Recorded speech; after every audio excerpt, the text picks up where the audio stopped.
player stock RL107767. The Sooners aren't the only team in Norman killing it in the transfer portal. Bob Stoops. Some of the things that they do, it's just a little bit questionable, but like, seriously, you did that? Dusty Dvorak. The last thing that you want to have happen is find yourself falling behind. Brian Bosworth. It's such a great call because they disguised the blitz. The Ref continues to prove this is the home of Sooner fans. The Ref is SEC ready. Are you? The Ref Sports Radio Network.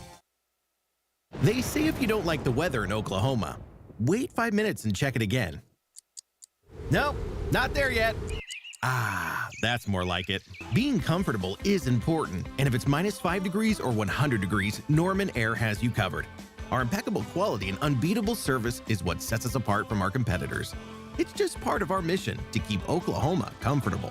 Visit normanair.com for all your heating, air, plumbing, and electrical needs. Norman Air, service to the max. How about this? We're hanging out with the winningest coach in OU football history, Bob Stoops, Mondays on the T-Row in the Morning Show. It's the Stoops Review with the HBC on the T-Row Show, Mondays from 7:45 to 8:30 with limited commercial interruption. Every Monday, we'll be looking back at Saturday's OU game with a guy who knows what he's looking at. Bob Stoops, the Visor, the HBC on our show every Monday. Check it out. Hi, this is Monty Markham. Today I want to ask for your vote for Jonathan Wilk for House District 20 on November the 5th. I've known Jonathan all his life and I've watched him become a leader in our community. Jonathan listens to people and makes decisions that benefit everyone he represents. He's raised a family while serving on the Norman Fire Department, all the while running his own business. He's an Oklahoman, one of us. Vote for Jonathan Wilk on November the 5th. Paid for by Wilk, House District 20, 2024. It's time to watch more Oklahoma women's basketball. The Sooners return 98% of their scoring on a loaded roster that includes 3 McDonald's All-Americans and is led by National Coach of the Year finalist Jenny Baranchek. Get ready for more threes, more defense, more passion, and more historic moments in the Sooners' inaugural SEC season. It's time to watch more women's basketball. Grab your tickets now at Soonersports.com/WBB. Water is our most precious resource and something that should be conserved and used wisely. Here are some water conservation tips you can try. In the bathroom, if your shower can fill a 1-gallon bucket in less than 20 seconds, replace the shower head with a water-efficient one. They are cheap, easy to install, and can save you up to 750 gallons a month. Water is life. This message was brought to you by the City of Norman. Ready to transform your backyard into a stunning oasis? At Deckworks, we specialize in high-end decks, patios, pergolas, gazebos, and other outdoor living experiences. With over 30 years of unmatched craftsmanship, we bring your backyard dreams to life. From luxurious decks to serene landscape gardens, experience the difference that only 30 years of dedication can deliver. Visit Deckworks.com, a Brent Swift company. Deckworks, where your dream backyard becomes reality. The Ref Radio Sports Network is powered statewide by the insurance adjusters at Brown O'Haver. Fire, wind, theft, or tornado, we can help. Call 405-735-5510. Live from the Buffalo Wild Wing Studios, it's time to get locked in to the best Sooner recruiting and football news with Tyler McComas and Parker Thune.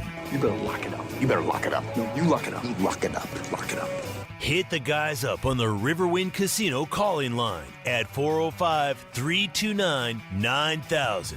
Text the show on the Knippelmeyer Chevrolet text line at 405-651-3439. Do it! Just do it! Now, with Locked In, here's Tyler McComas and Parker Thune. Well, it's been a week already. It's just Wednesday, and it's been a week around here. Talking about Seth Luttrell's firing, Joe John Finley elevated to play caller. We got into a little bit of recruiting from over the weekend yesterday. And I don't know if Wednesday's the appropriate day. I don't know if Thursday will be the appropriate day. Maybe it won't be until Friday, to where we can serious turn all of our attention to the Ole Miss game coming up on Saturday, where OU's as big of an underdog as I can remember since the late 90s. 21-point dog to the Ole Miss Rebels. as OU's going to go out to the Grove 11 a.m. on Saturday morning. What's everyone's midweek feel, though, as we start to look into this game a little bit? Anyone got any positive momentum to share or anything positive to share? Is Ole Miss gettable anywhere where OU's pretty good? Parker, what do you think, man? You're asking me to be positive here? Yes, I am. What have you seen in film study? I will say this. I did watch the Ole Miss LSU game earlier this morning, and you talk about missed opportunities early in that game. Ole Miss missed a ton of opportunities in that football game to win it.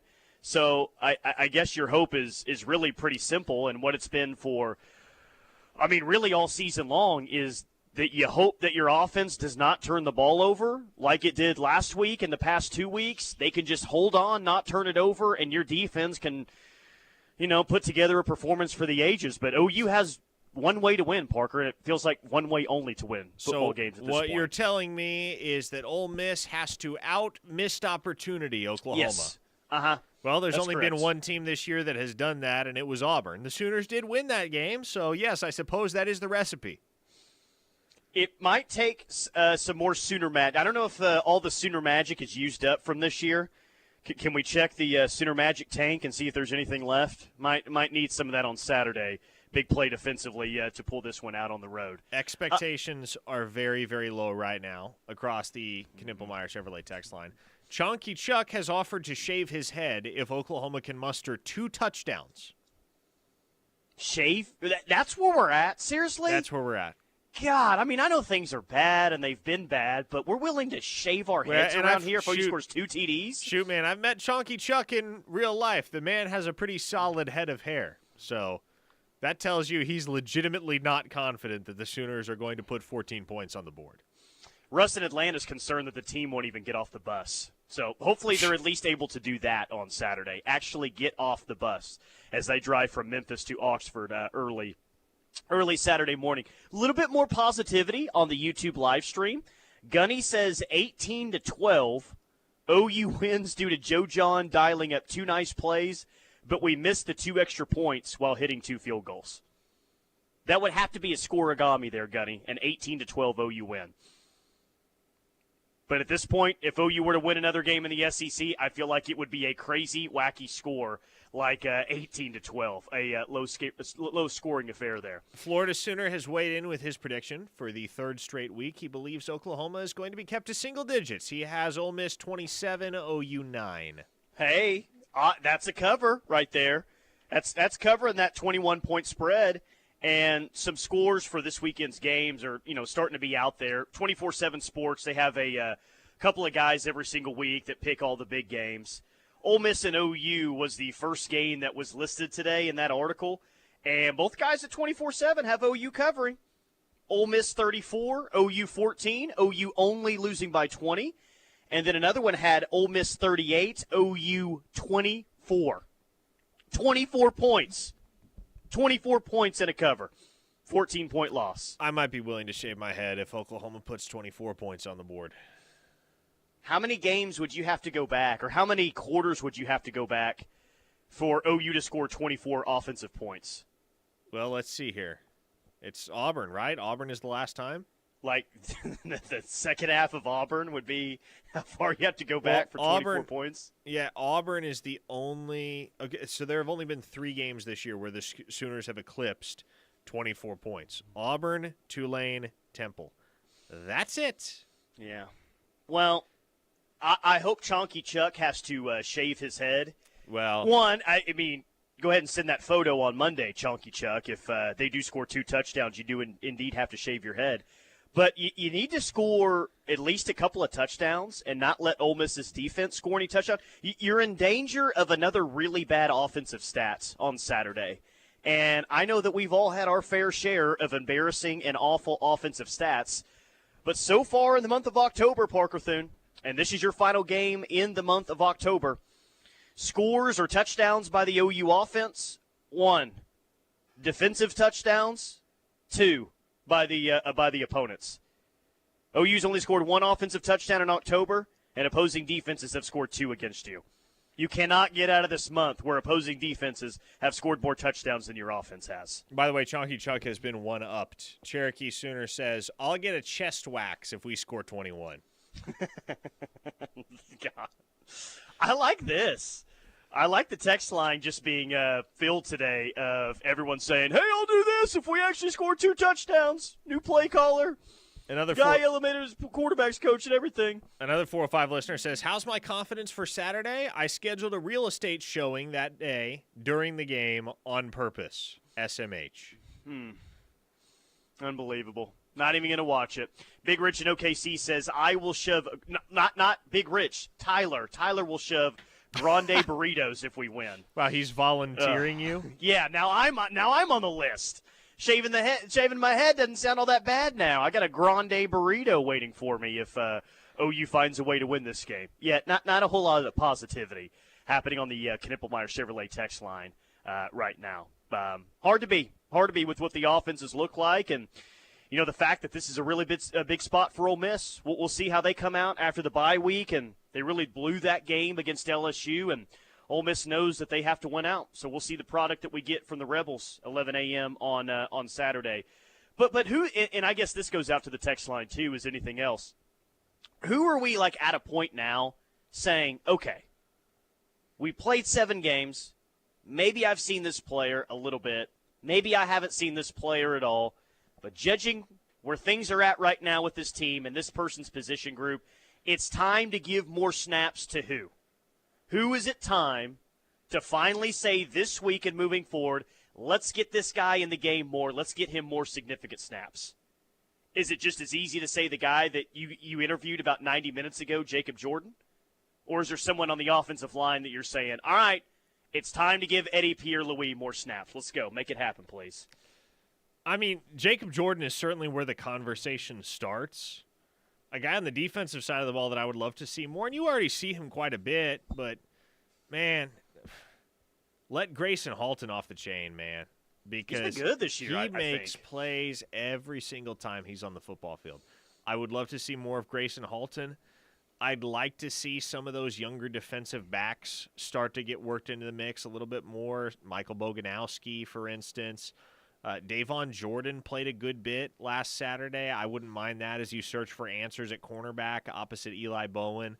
But Jacob Jordan is the easiest answer and probably the correct answer in that conversation because he's the guy that, more so than anyone else, has really made a strong impression in virtually no playing time whatsoever. Like last week was the very first opportunity he had all season to get on the field. He seized that opportunity, had 6 catches for 86 yards. Yes, you should see a lot more of him Saturday. Look, I'm all about more Michael Boganowski. He destroyed someone else in the fourth quarter of that South Carolina game. Like, that dude was messed up when the game was over.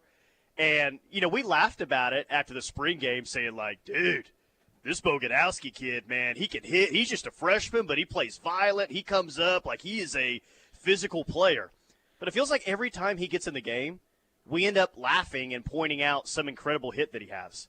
Like, he doesn't play as many snaps as, a Danny Stutzman or an Ethan Downs or a Billy Bowman.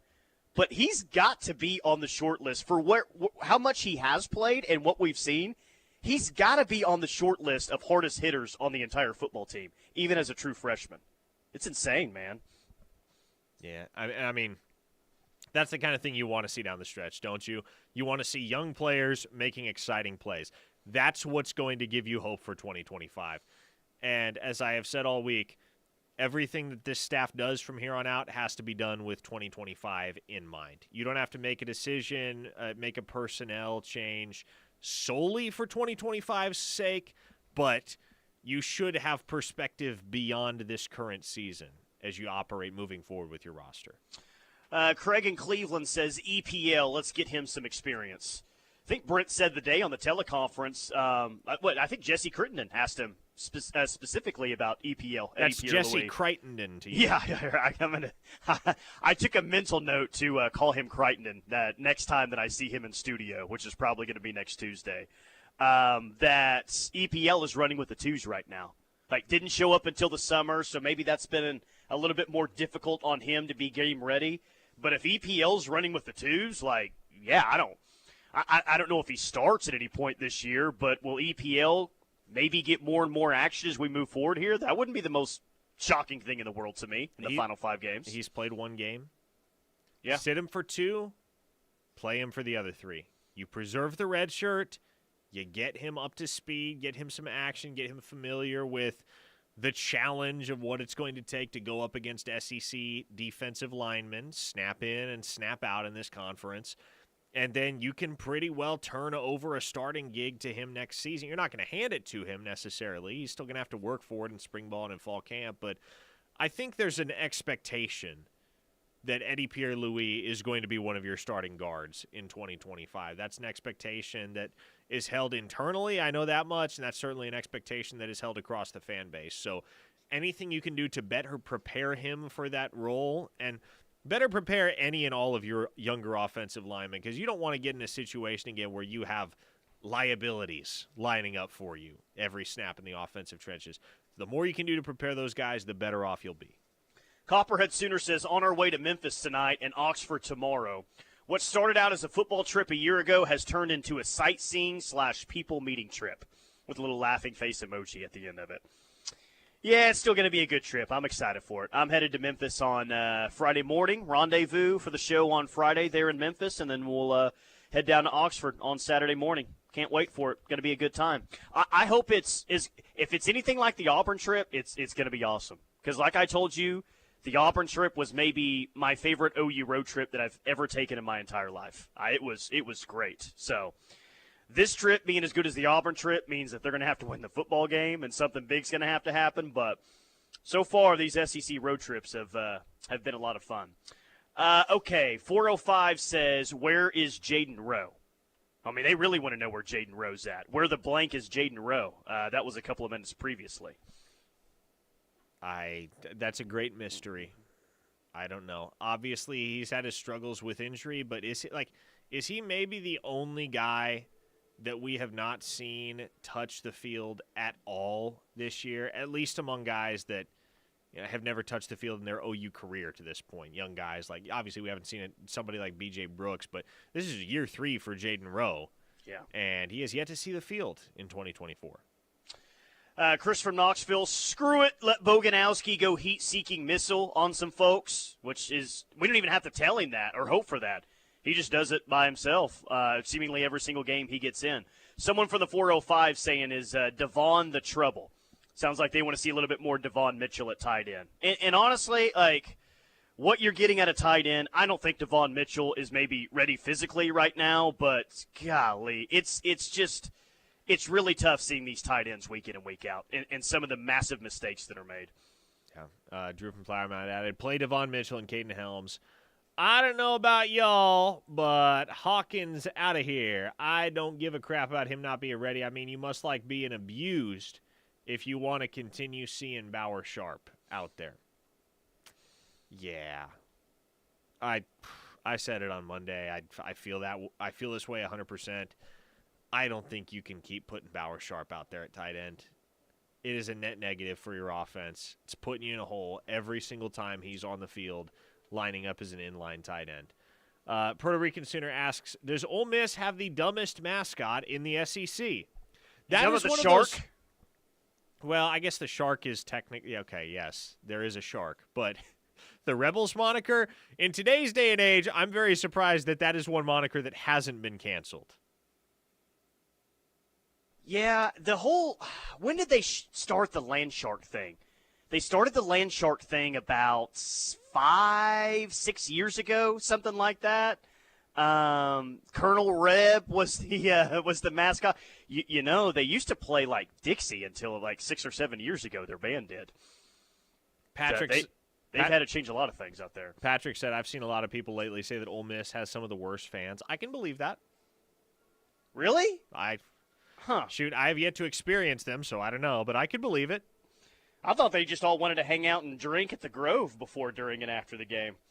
I guess I didn't think of Ole Miss fans as terrible fans, but I guess we'll come back on Monday with a full review of that. How many Confederate flags do you expect to see? Just on the groove itself or inside the football game? Any and all. My over-under is at 25.5 currently right now. Feel free to place your bets accordingly. Oh, boy, 405-651-3439. Heck of a start here from Cavens Group right here in Norman, Oklahoma's #1 emergency response team for water, mold, fire, crime scene, biohazard, and emergency board-up services as well. 405-573-3048. Give Cavens Group a call in your time of need. That's 405-573-3048. More OU Ole Miss. We'll get some recruiting as well. Keep it locked on the ref for the home of Sooner fans.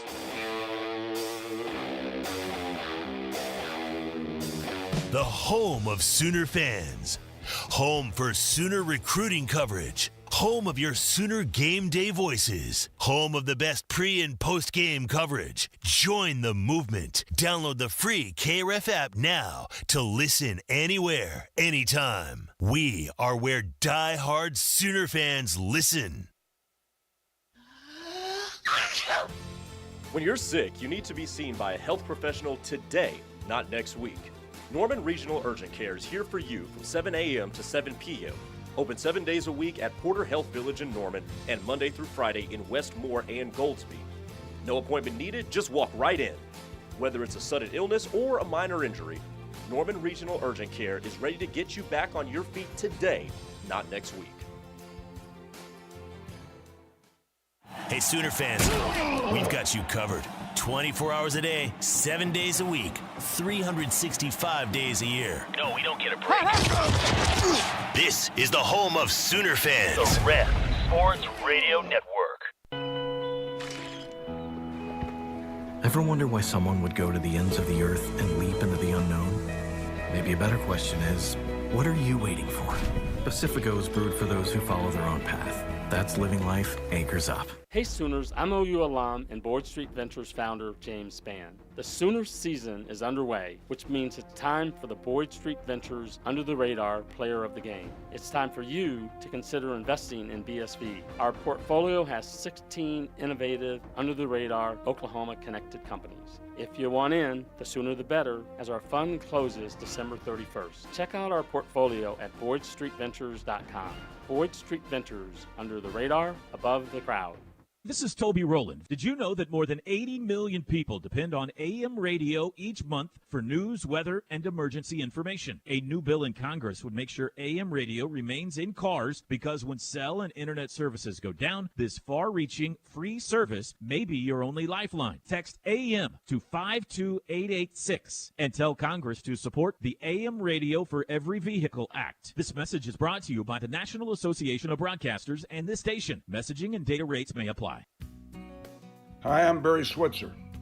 We have a very important Senate race here in the Sooner Nation, and I'm encouraging you to go out Tuesday and vote for my friend Lisa Standridge. We need a bold and strong leader with true class, and most importantly, Lisa is Sooner born and Sooner bred. Join me and elect a champion. Vote for Lisa Standridge for State Senate. Vote Lisa Standridge on Tuesday, November 5th, paid for by Lisa Standridge for State Senate 2024. Entrepreneurs and More Norman in South Oklahoma City have an experienced business partner in their neighborhood. More Norman Technology Center's workforce and economic development team understands the challenges entrepreneurs and small businesses face every day. From building an effective business model to hiring the right employees and managing cash flow, More Norman's business development experts can help you move forward confidently and thrive knowing that you have a skilled partner at your side. Learn more about More Norman's Technology Center by calling 405-801-5000 or visit us online at mntc.edu. How was your drive to school? Let me tell you, I had to get my iced coffee first. I just can't seem to put it down. My favorite rapper just announced a tour. My phone was buzzing like crazy. I'm so excited. I had to text all my friends right then to talk about it. Then, someone started calling me and... Let's try that again. I turned my phone off right away. I never drive distracted. Visit StopTextStopWrecks.org. A message brought to you by the National Highway Traffic Safety Administration, Project Yellow Light, and the Ad Council. You took the first step and quit smoking, but even former smokers may still be at risk for lung cancer. That's why SaveByTheScan.org wants you to know about a new low-dose CT scan that can detect lung cancer early. It takes only 60 seconds and could save your life. You took the first step, now take the next. Visit SaveByTheScan.org for a simple quiz to see if you're eligible and talk to your doctor about screening. SaveByTheScan.org is brought to you by the American Lung Association's Lung Force Initiative and the Ad Council.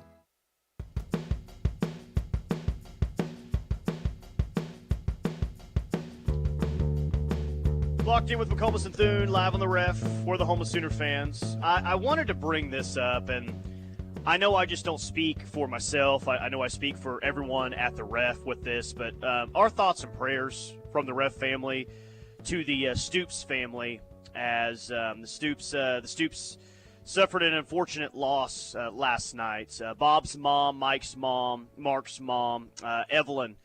Dee Stoops has passed. She passed last night. Mike Stoops put out a tweet today saying, "My family's hearts are especially heavy today as my mom, Evelyn Dee Stoops, has been reunited with her Lord and Savior, and my dad, Ron Stoops Sr. She was a faithful Catholic, a spiritual leader, and a joyful Irish lady. She was also the best cheerleader and motivator.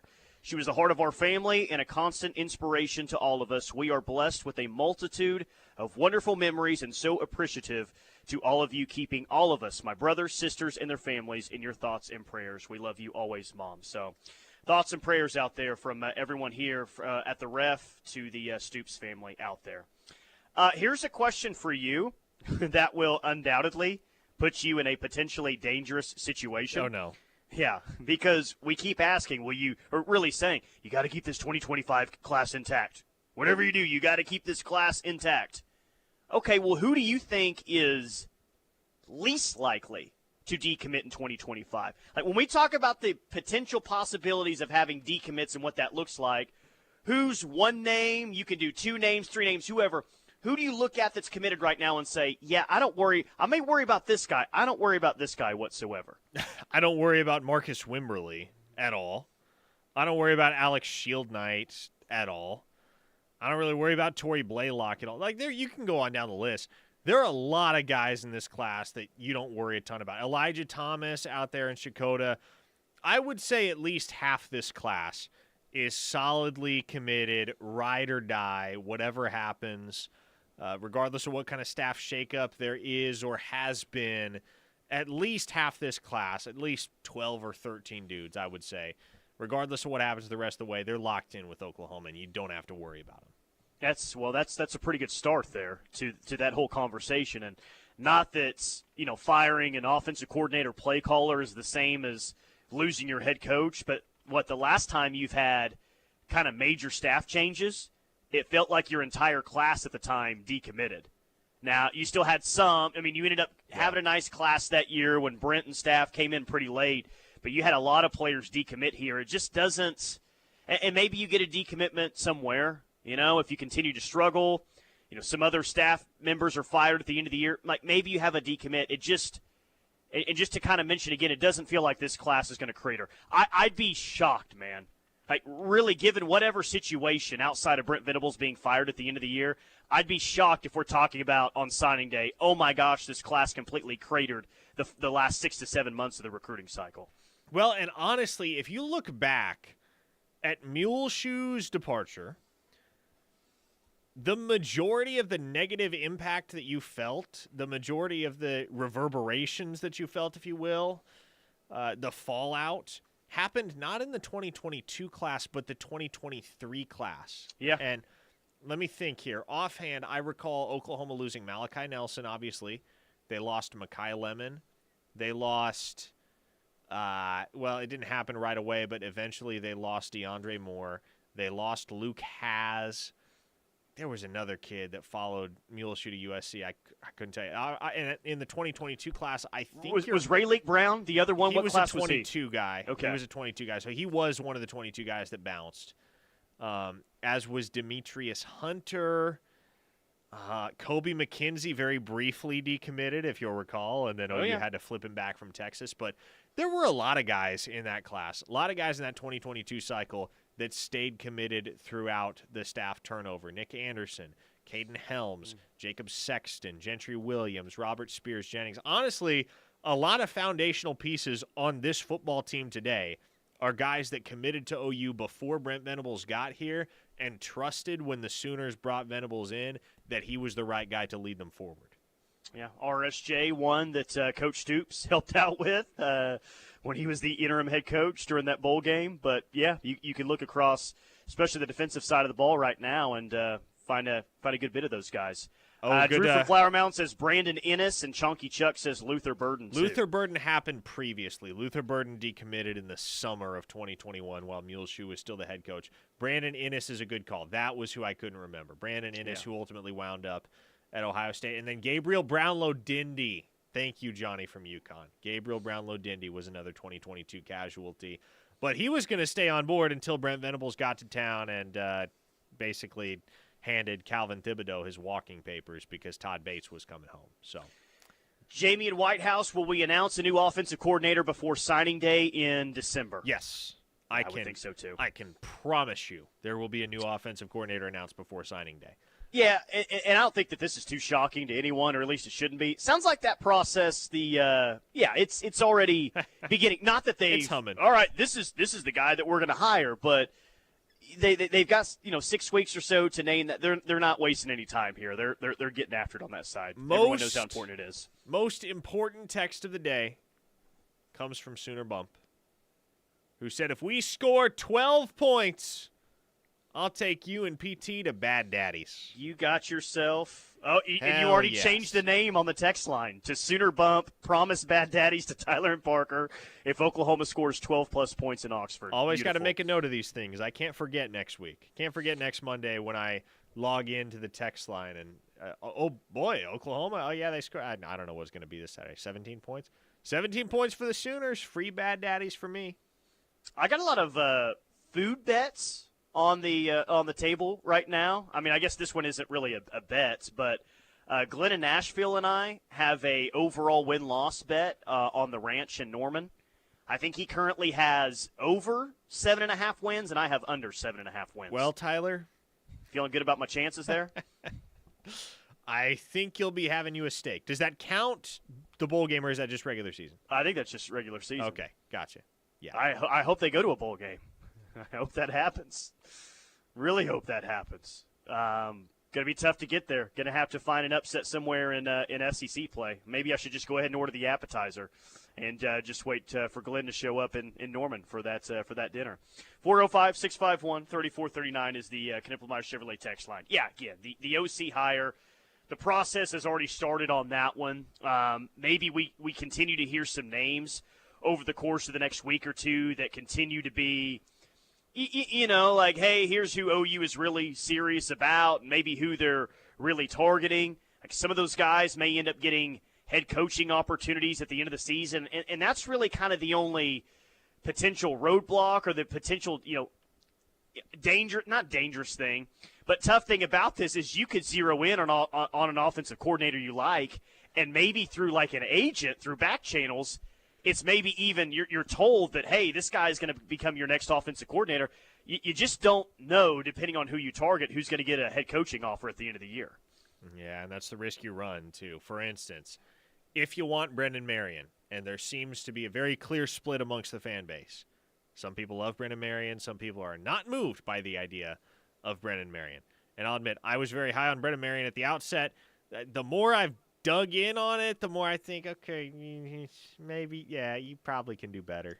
So that I'm not as all in on Brendan Marion as I was at the What's beginning changed of the your week. mind? I mean, what about it? Just a variety of conversations that I've had with plugged-in people behind the scenes, people who have worked with Brendan Marion that know Brendan Marion, and it's just, it's not necessarily like if this guy becomes OC, you have problems. But I just think for what Oklahoma is going to be looking for, and for the magnitude of this hire, for what it means not just for the program but for Brent Venables, I have come around to thinking, okay, yeah, you can do better than Brendan Marion. Les in Hayes, Kansas looks like he has his short list. Les in Hayes, Kansas has his hot board. Stein, Shanahan, Kotelnicki. That's a pretty good three right there. I like all those three. Andy Kotelnicki, not happening. Let's just get that. Yeah, let's get that. I don't think so either. But, I mean, again, like, you should have hired him last offseason, if we're being honest here. That's where you should. Yeah, and I think you may have you definitely would have stood a much better chance last offseason than this offseason. I think Will Stein is the hire that would bring the house down. If you're talking grand slam home run, like who is the one guy that nobody is going to have any qualms with, it's Will Stein. And I think Mike Shanahan is in that same realm. Somebody was texting during Steely and I show saying he hasn't been doing it for long enough. He's actually been doing it longer than Will Stein. He's got 4 years under his belt as a play caller at the FBS level. Well, I guess technically that first year was FCS because James Madison was in the midst of a transition. But Mike Shanahan has had 3 very successful years at James Madison, now 1 very successful year at Indiana. So I don't think you can go wrong with Will Stein. I don't think you can go wrong with Mike Shanahan. I think Andy Kotelnicki would be a great hire. I just don't think that's happening. Sure. The optics of any of those 3, I think, are all pretty good. You know, you take a guy that was very successful at Kansas, and look where Kansas is at right now, the year after he leaves. I'm not saying that that's all because of him, but, well, I mean, Kansas was really good when he was there, and now, what do they have, like 1 win this year? Kansas is one of the more disappointing teams. They got in the Big win 12. number 2 this last week. Did they get 2? Okay. Well, and then I think the optics of Will Stein, even if you don't know, what type of offense he runs or what he's all about as an OC, if you're able to take away Oregon's offensive coordinator, just from the optics set, like just from that, you would have to feel as a fan like that's a pretty big win. A guy that's engineering the offense of the number 1 ranked team in the country, and we'll see what they do from here on out. But I think Oregon's got a fantastic chance to win the Big Ten. They look in very good shape to make the college football playoff. I don't think that they're going to win the national championship, but is that a team, Oregon, that could be one of the Final 4 teams left this year? I think absolutely Oregon could be one of those Final 4 teams, maybe even a team that can find their way in the national championship game. So going and getting Oregon's offensive coordinator would feel like a nice win if that were to happen. The problem is we know Phil Knight, we know Dan Lanning probably wants to keep that guy. Like, if Oregon has the finish that we think that they might, then I'm sure Oregon's not going to want him to just walk away so easily. Sooner Studi is looking for innovative solutions here. He says, would it be cheaper / more effective to get a hold of Mike Leach's DNA and just let OU clone Mike Leach? Yeah, why not? How much would that cost you, by the way? Can you do that for less than $2.5 million? I would bet so. Okay. I'm on board with it. Who's on the black market out there? Can someone find out? And several texters have asked, why would Will Stein leave Oregon? Well, there are reasons that go beyond this, and I talked a great deal about this yesterday with subscribers over at OUinsider.com. Did a little article highlighting several of the OC candidates, what I've heard on them initially, and the buzz behind the trend with each of those guys as far as the conversation regarding their candidacy at OU as the offensive coordinator. And so with Will Stein, like you can start right here, Tyler. You want to know how much he's making at Oregon right now? I have no idea. How much? $1.4 million. Okay. That is not an outlandishly large salary. Jeff Lebby was making $2 million. Jeff Lebby was making $2 million at OU. Seth Luttrell made less than that. But even so, 1.4, like, you could double that guy's salary. You could. And maybe Oregon would come back and do the same thing. Maybe Oregon would match you. But you could double Will Stein's salary. Yeah. Offense was horrible. Oregon's offense was horrible the first 6 weeks. You guts kill me. I'm guessing that means you guys kill me. Oregon's offense was horrible? They struggled against Idaho. They scored 37 against Boise, 49 at Oregon State, 34 at UCLA, 31 against Michigan State. They beat Ohio State 32-31, and they beat Purdue 35-0 last week. Yeah, so. That offense has not struggled. Like, even if you watch the Idaho game, which I did, what did they score in that game? 24, Tyler? 24-14. Yeah. It was like one of the most efficient 24-point offensive performances I've ever seen. It was one of those, like, the final horn sounds, and like, how on earth did they only put up 24 points in this football game? Because that offense was moving all day. Yeah, I know their O-line was having some difficulties early in the year, but They're undefeated right now. They're the number one team in the country. Do I think it's necessarily a guarantee that he would leave Oregon? No, far from it, actually. I think it would be very, very, very difficult for OU to steal Oregon's offensive coordinator if they win the Big Ten, make the college football playoff, and have a deep run in it. But I don't think he sucks. Well, great text from Greg and Muskogee, too. How is that horrible compared to the train wreck in Oklahoma? Yeah, jeez. I'm like, 35 points? How did they do it? What? How did they score 30? I didn't know that was possible. You want to know how many points? You want to know how many times Oklahoma scored 35-plus points this year? Once, and it was against Temple. Beautiful. 405-651-3439. Knippelmeyer Chevrolet text line. I'm at Cavens Group today right here in Norman. Don't let mold take hold. Call them today for professional remediation and protect your health and home. That's Cavens Group at 405-573-3048, 405-573-3048, or cavensgroup.com. You can follow them on Facebook as well. You get a chance to win a $200 gift card drawing the 1st of November. More to come next right here on The Ref.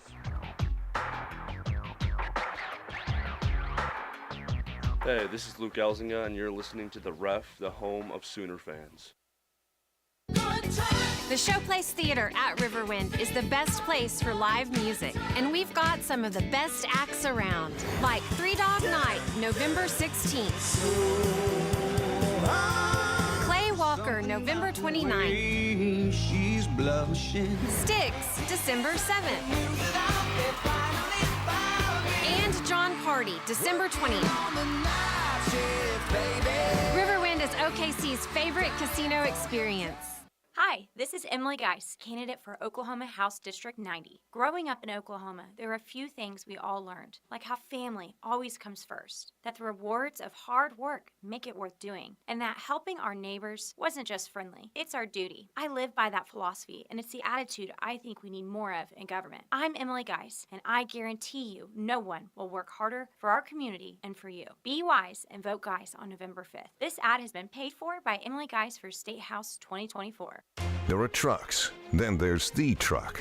GMC Sierra, with available features like the V8 engine, the ultimate luxury interior, and of course, the available world's first 6-function multi-pro tailgate. GMC Sierra, not just any truck, the truck. GMC's continued commitment to professional-grade engineering is on full display at your Oklahoma GMC dealers. Come take a test drive today and see for yourself. We are professional-grade GMC.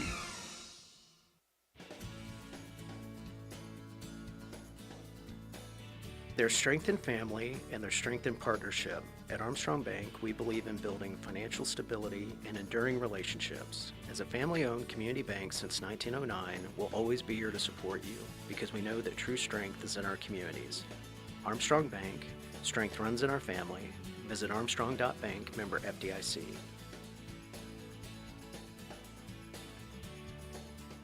Hey Sooner fans, Kinsey Hansen here to tell you about my friends at the Affordable Door Company. Their fast, reliable, and professional staff have been serving the OKC Metro for over 28 years. Affordable Door Company is your one-stop shop for residential and commercial garage door service and replacement. Call them and tell them you want the ultimate maintenance for your garage door. You don't want to be stuck in your garage at game time, so give them a call at 405-635-9499 or visit them online at affordabledoor.net. You can't afford not to call Affordable Door Company, proud garage door sponsor of the Sooners. After I drop the kids off, I have to run across town for a meeting, hit the gym during lunch, Jake has soccer tonight, and Emily has gymnastics? Oh, did I turn on the crock pot this morning?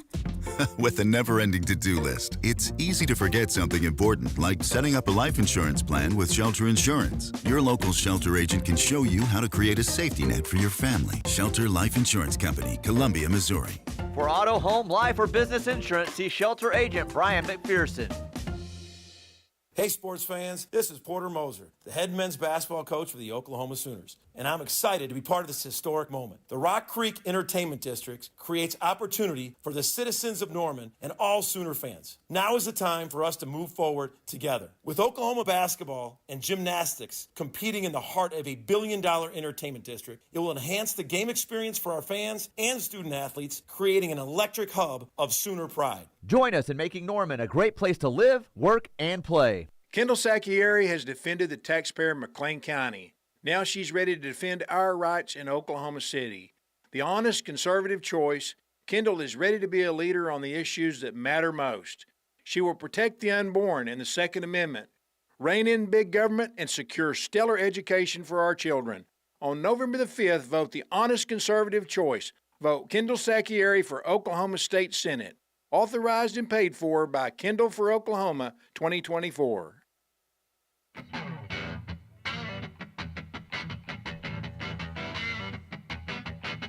Dorsey Jones Buick GMC in El Reno. Bringing this hour of Locked In with McComas and Thune. Go check them out in El Reno. Dorsey Jones Buick GMC. I'm at Caven's Group today, right here in Norman. Gary and the team, as always, doing fantastic work around the area. Oklahoma's #1 emergency response team for water, mold, fire, crime scene, biohazard, and emergency board-up services. That's Caven's Group. Check them out at cavensgroup.com. All right, we'll get to some more texts before we get out of here. Mark from Enid says, needs to be someone we don't lose to a head coach offer in year 1 or year 2 also. Got our work cut out for sure. I mean, ideally, you'd hire an amazing offensive coordinator and he's here for 4 or 5 years. But I just, like we talked about on Monday together, and I think we still agree, I don't want that thought to limit the potential candidates of who the next offensive coordinator is. And honestly, Parker, it doesn't matter who you hire.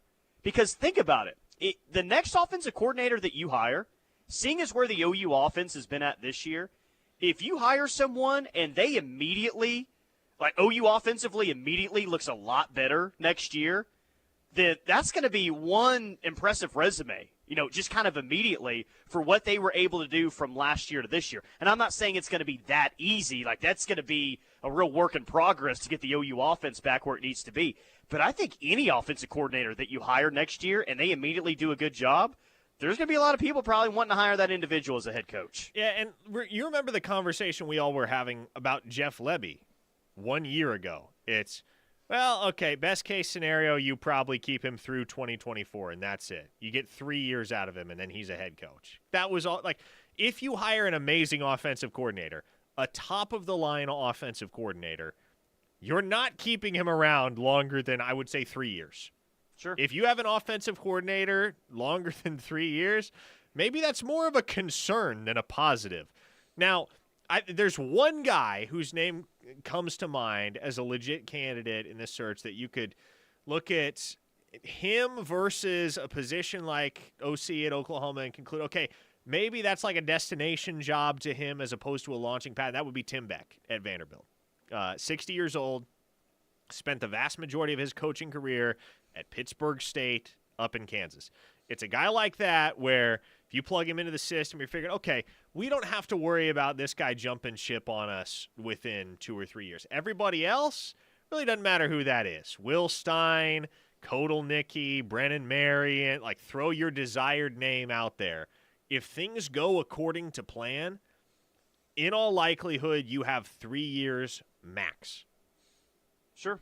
And I love this text from the 970 in all caps. Hire the best candidate available. We don't need to worry about 2 to 3 years down the road. Northern Correct. Colorado Sooner. Yes, exactly that. Well, and I've made that point several times this week, is it doesn't really matter about 2026 and beyond. Whoever you hire, it's about 2025. It's about ensuring that you have a job in 2026 if you're Brent Venables. It's about what can you get out of your offense and your football team more broadly in 2025, because if you don't go and start winning again, you will be history. Yeah. Well, just think about like that line of thinking. Well, I don't know. Like, this guy's really good, but he may be so good in year 1. He may improve our offense so much that he's going to be gone after 1 year. Like, you know what I mean? Like, I don't know. He might be just too good for us in a year where I really need a good offense, so I'm not going to hire the guy. I'm going to hire someone a little bit lesser maybe that I feel like is going to be there for 2 to 3 years. Yeah. No, like Northern Colorado Sooner said, whoever the best candidate is for the job, whoever you think it is, go hire that person. Jeremy in Tulsa asks, Willie Korn on anybody's short list. I really like Willie Korn. There's a lot of people whose opinions matter that really like Willie Korn as well.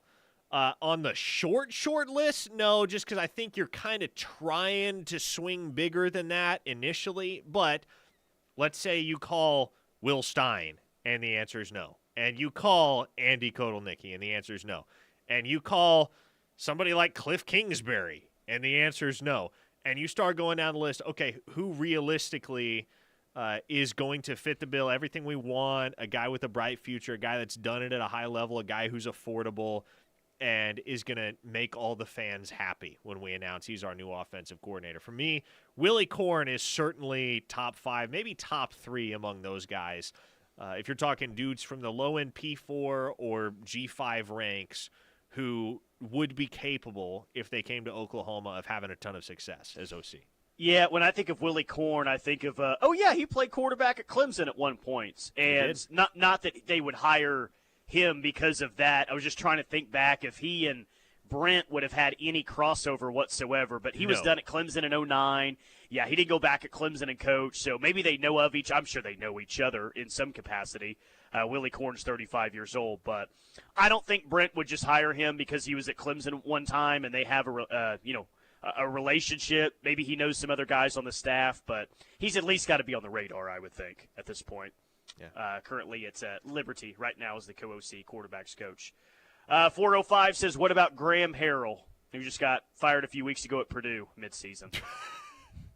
Look, I don't think you're hiring the fired Purdue guy. Yeah, okay, let me be clear. I think Graham Harrell is a better football coach than his recent track record at West Virginia and Purdue would indicate. That said, there's no way you could bring in a guy who was fired at Purdue mid-season and have anybody be happy about that hire. That's not going to appease the fan base. That is a non-starter, an absolute non-starter. Again, I think Graham Harrell, he's going to rehab his reputation, and he's going to be in the conversation for head coaching gigs in another 5 years or so, but you absolutely cannot hire that guy. You can't do it. JP Sooner said, Tim Beck is too close to Ted Roof in name, age, and ceiling. Hey,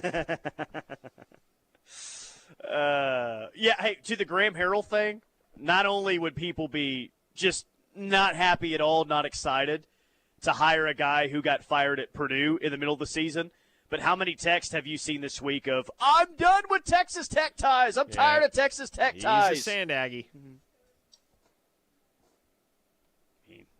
Can't do it. Don't think that they will either. Don't think that they will.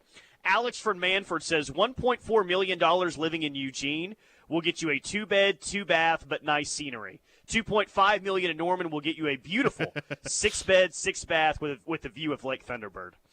Oh, no joke, man. And Chris from Knoxville asked, what are the chances Will Stein at least takes an interview? Very high, Chris. Very high. I can virtually guarantee you Will Stein will take an interview. Now, does he take the job? I can't necessarily make you that promise, but $1.4 million in Eugene, Oregon, it's kind of summed up in that most recent text right there. If you come to the table on behalf of the University of Oklahoma with $2.5, even $3 million, if you tell that guy, hey, look, we're prepared to make you the highest paid OC in college football, there's a discussion to be had there. JR from Dale City, so how much do fans dictate who gets hired? Well, okay.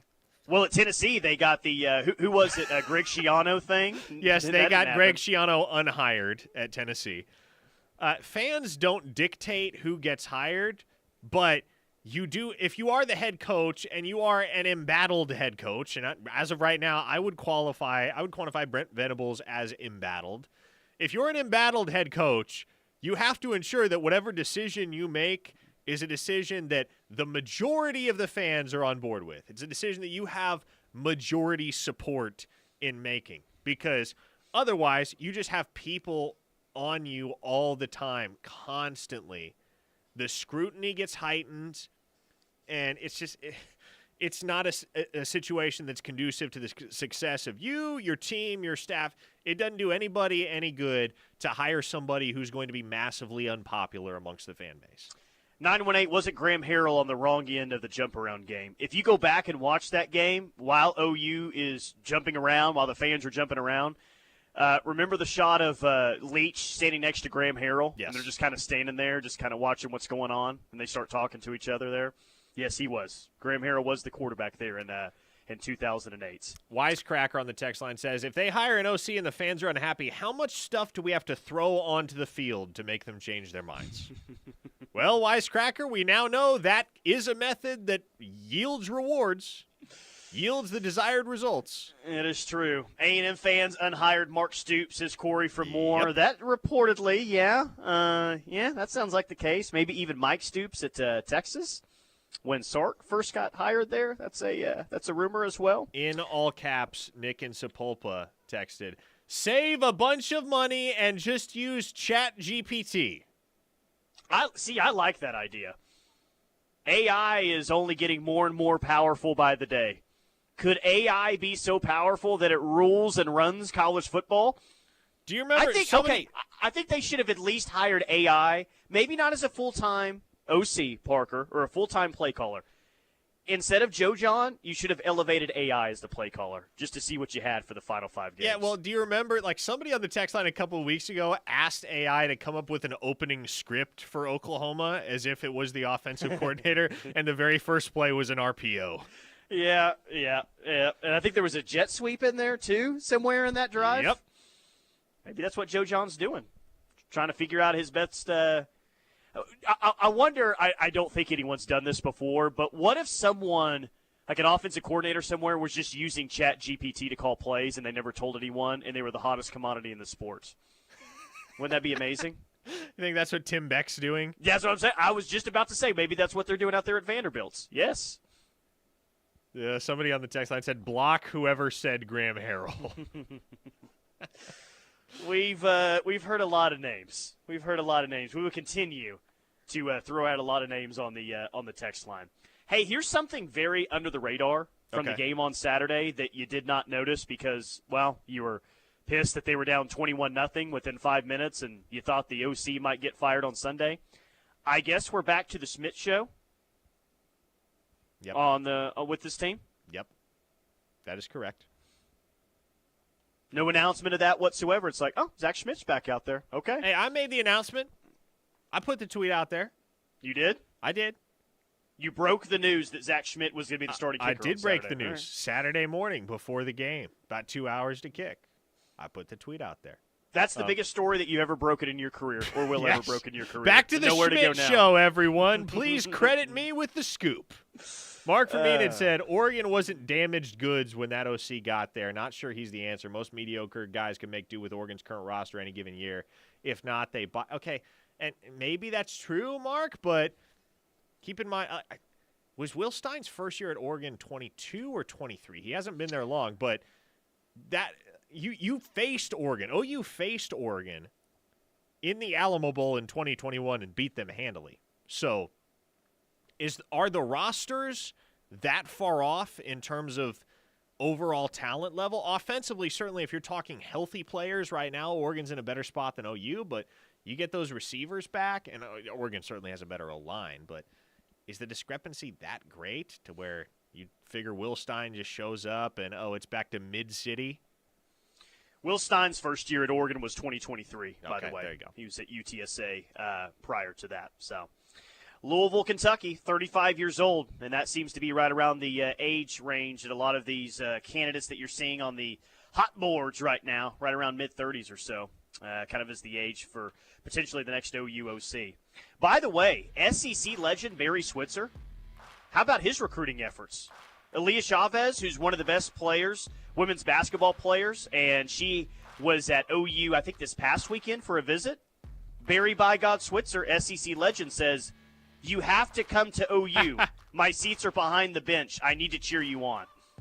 There you go, King. Come on now. Recruiting for Jenny. Gosh, last text of the day from Mr. 405. The other station just had their producer walk out. What? Nice. He said the meltdown has begun. Ref domination. That's what's up, baby. Very nice. Download the Ref app if you haven't already. Connor's with us for the next 3 hours. Hopefully he didn't walk out of studio. I don't think that's going to happen, though. Predicting that right now. All right, the Rush is coming up next. Keep it locked on the Ref. We're the home of Sooner fans. Football. You love it. We love it. You live it. We live it. You need it. We got it. Nobody covers college football better. The Rush. Right here on the Ref Sports Radio Network. You're listening to the home of Sooner fans, KREF, Norman, Oklahoma, and streaming live on the KREF app.